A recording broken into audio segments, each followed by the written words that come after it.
Assalamualaikum warahmatullahi wabarakatuh. Di sini saya akan mempresentasikan tugas menjual produk cemilan dari Irbi Cijon. Dan ini anggota saya, ada Riko, ada Gino, ada Rifki, dan ada Wisnu. Di sini demografinya yaitu usia 14 sampai 25 tahun, yang terutama laki-laki ataupun perempuan, dari kalangan pelajar, mahasiswa maupun warga sekitar. Kebutuhan cemilan praktis, orang butuh makanan ringan yang bisa dimakan kapan saja, terutama saat santai, belajar ataupun nongkrong. Yang kedua ada kebutuhan variasi rasa, konsumen suka cemilan dengan banyak pilihan rasa. Ada rasa pedas, keju, balado, barbecue, dan lain-lain. Agar tidak bosan. Yang ketiga ada kebutuhan harga terjangkau, target pasar anak sekolah, mahasiswa, atau remaja. Biasanya cari cemilan yang murah tapi enak. Yang keempat ada kebutuhan cemilan untuk dijual ulang ataupun ulang usaha. Ada juga pembeli yang ingin beli diri dalam jumlah banyak untuk dijual lagi ataupun buat acara. Nah, di sini saya akan menyampaikan value proposition. Yang pertama ada menyediakan cemilan mie lidi dengan berbagai rasa. Yang pertama ada rasa original, barbecue, pedas, balado, jagung bakar, jagung manis, keju, sama rumput laut.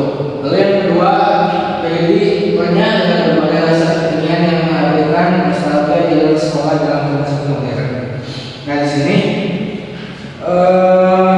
kita menyediakan mie dengan rasa yang beli dan pedas yang familiar. Lalu kemasannya juga praktis dan sangat menarik. Yang ketiga, dengan harga sangat terjangkau, tapi tetap menggunakan bahan yang berkualitas.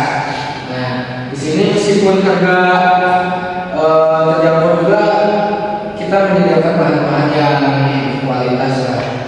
Lalu yang selanjutnya keempat, mie ini tidak menggunakan bahan pengawet, dibuat dari bahan alami untuk cemilan yang lebih sehat.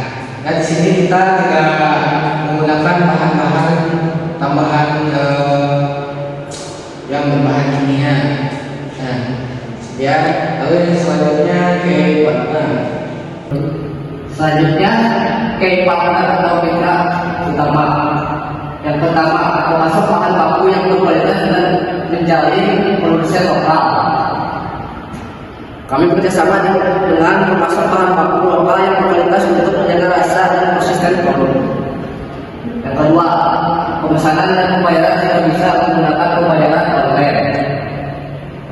Pemesanan dan pembayaran sudah bisa dilakukan secara online, jadi lebih mudah dan cepat. Yang ketiga, produsen lokal yang fokus pada pembuatan mie ini skala besar. Kami menggandeng produsen lokal yang fokus pada pembuatan mie ini dalam skala besar agar pemasukan lebih stabil. Yang keempat, kita pemasaran dan kita bekerjasama dengan ibu-ibu yang menjual produk dan menggunakan sistem titipan ke warung-warung. Contohnya bisa juga di kampus, kokma atau ke kantin-kantin. Sekian. Baik, yang selanjutnya itu adalah cost struktur.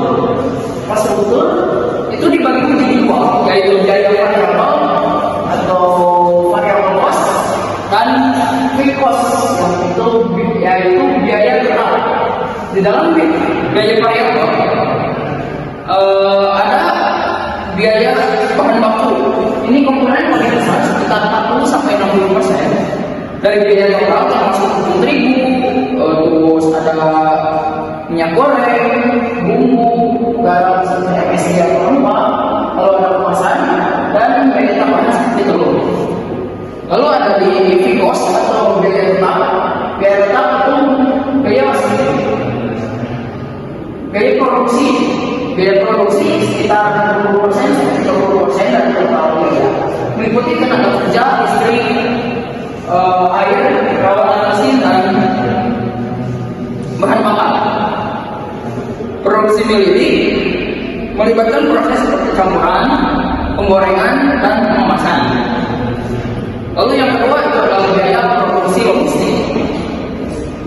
Biaya produksi logistik sekitar 10 sampai 15% dari biaya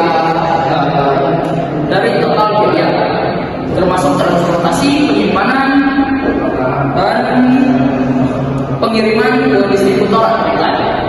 Yang ketiga ada biaya pemasaran atau biaya dan biaya penjualan. Di sini kami menggunakan sekitar 5-10% dari biaya total, meliputi promosi ke warung-warung ataupun promosi ke sosial media dan komisi penjualan. Lalu yang keempat adalah biaya overhead atau administrasi, itu sekitar 5-10% dari total biaya, meliputi gaji manajemen, asuransi dan biaya buku. Ini biaya tetap yang tidak bergantung pada produksi. Dan yang terakhir itu ada biaya lain-lain, meliputi sekitar 5 atau kurang dari 5%, termasuk R&D untuk inovasi rasa, lalu ada biaya lingkungan untuk pengolahan limbah-limbah, dan yang terakhir itu ada analisis dan faktor pengaruh. Yang pertama ada total biaya perkemasan. Untuk milih, kita menjual hanya di harga Rp5.000 saja, sangat ekonomis bukan? Memberikan margin juga 20-20%. Lalu yang kedua itu adalah faktor eksternal. Di faktor eksternal, inflasi bahan baku, ada inflasinya bahan baku seperti minyak goreng, lalu ada lainnya. Terus ada lagi